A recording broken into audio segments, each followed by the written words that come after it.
Hey, what's up guys? Welcome back to the channel, Eau de Treasure. I'm Steven, and in this box, this just came today. I just picked this up when I got home from work tonight.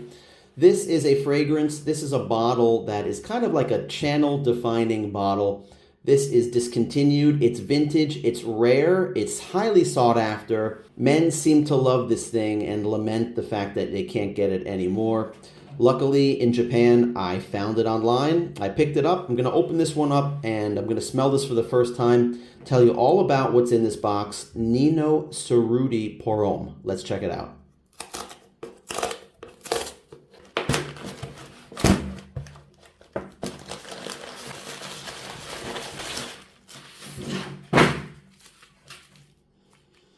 When I saw the listing, I saw that the box was kind of screwed up, but the bottle looked clean. Let's see if the juice is still pretty good inside.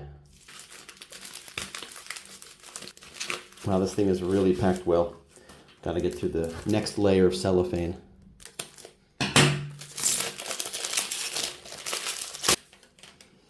From the house of Nino Cerruti. 1979 Nino Cerruti pour Homme. Cool looking box here with this, it looks like just a red stain on this thing. And I'm looking at the camera. The color you see on the camera is a little bit different than what I have here. This is a little bit like greenish. It just looks kind of black with red in the middle. The print is a little bit worn off, but this is 125 ml. Big splash bottle. Eau de toilette. Nino Cerruti pour Homme.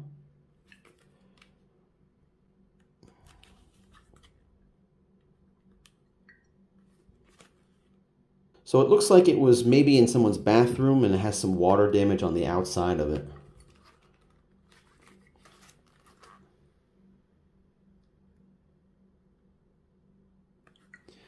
This is got to be from the 80s because it doesn't have the barcode on it. There's no barcode, there's no circle thing. So this is an 80s bottle. Let's take a look.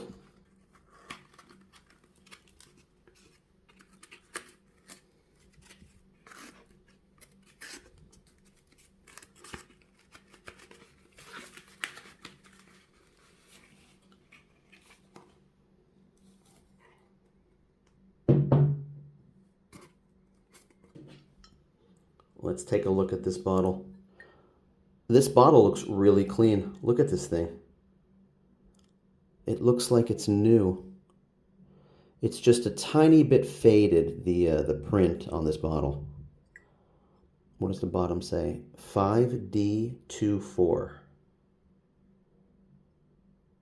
If the first letter is a year, it would be 1985, or this one, 1984 perhaps. It also doesn't have a Japanese product sticker on it either. So this is a treasure that was unearthed here in Japan. Somebody just put it online to get rid of it. And let's see how full it is. Look at that little bubble. This thing is full. Wow. And this thing works pretty well. It doesn't look like any has really spilled out at all. If it spilled out, you would see it. It would be all faded. The cap would be messed up. Oh, this is awesome. Look this up on Fragrantica. Read about the reviews on this thing. This is rated a 4.60, which is really high. I don't think I know any other fragrances rated 4.6 or higher. Of course, it's only 173 votes. So this has been discontinued for a long time. And fortunately, it hasn't, the page on Fragrantica hasn't been hit by haters. It's only been hit by fans that absolutely love this thing. So they voted it all as loves, and it's up to 4.6. I was going through some of the comments, and a lot of guys basically say that this is one of the best, if not the best, vintage masculine floral fragrances ever created. Now, you might have heard of this house from the fragrance 1881. Which is a great masculine fragrance from 1990 that smells very similar to Boucheron pour Homme or Estee Lauder for men. But I've never smelled this, and it is time to give myself a tiny splash on the back of my hand. There it is. There it is. I'm very careful not to mess up this bottle with the juice. All right, I'm going to take a whiff and tell you what I smell. Yeah, this is a beauty. I'm smelling this on my right hand right now, and this is really beautiful. Yeah, I wouldn't say, well, I really don't know all the other floral vintage fragrances out there for men. I wouldn't say it's the best one, but it's really, really nice. I really like it, and I'm comparing it to some vintage fragrances I have just at hand right here, including this one. This is the Estee Lauder for men, or Lauder for men. Now, this is a modern version of it, but I'm just comparing it to stuff that's somewhat similar to it. And also this one, Art de Capucci. This is a vintage bottle. This is from the 80s.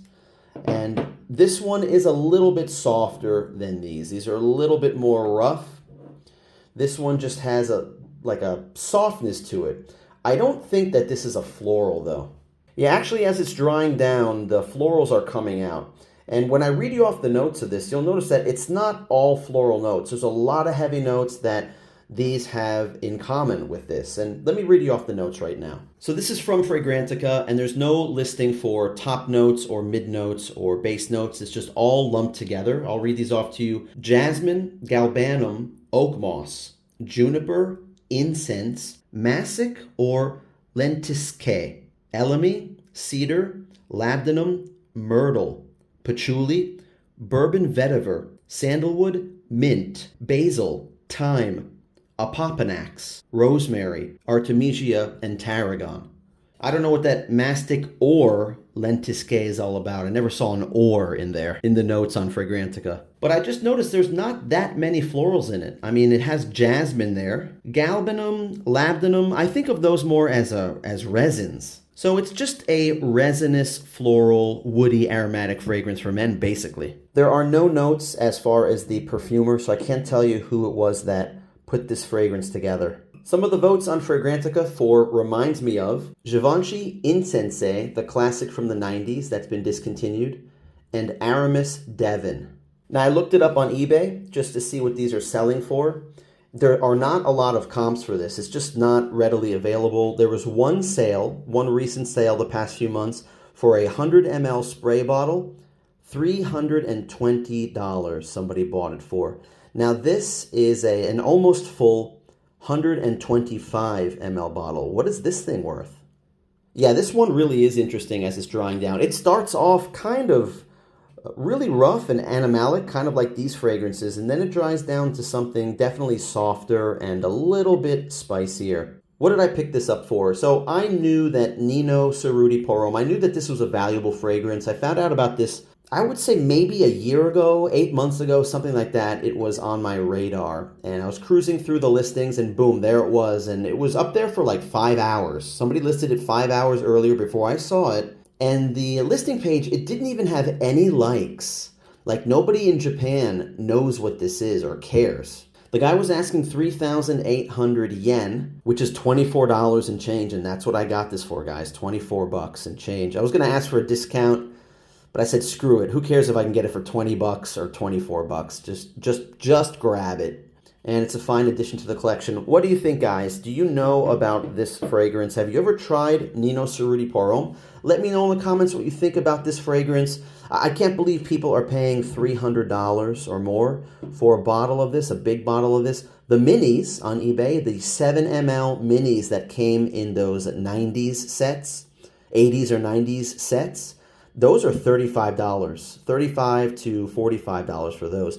I see a lot of those online here in Japan, and I'm going to scoop those all up. If I find them for under 10 bucks, I'm just going to grab those all too, because I don't want to wear this one a lot, but I'll get one of those minis and I'll wear it out and I'll see how the performance is. And yeah, I can't wait to check this one out a little bit more than just this initial impression here. Hope you guys liked the video. Please subscribe if you did. If you want to see more videos on my channel, discontinued, vintage, rare, interesting fragrances, hit the subscribe button. Click the bell and you'll get a notification every time I upload a new video. I do one every couple days or so. And if you like this video in particular, please hit the thumbs up, hit the like button. Really appreciate it, guys. Thank you for helping me grow this channel. It's a lot of fun. And I look forward to making new videos. So keep a lookout for the next one coming in a few days. Until then, guys, take care. And thanks for watching.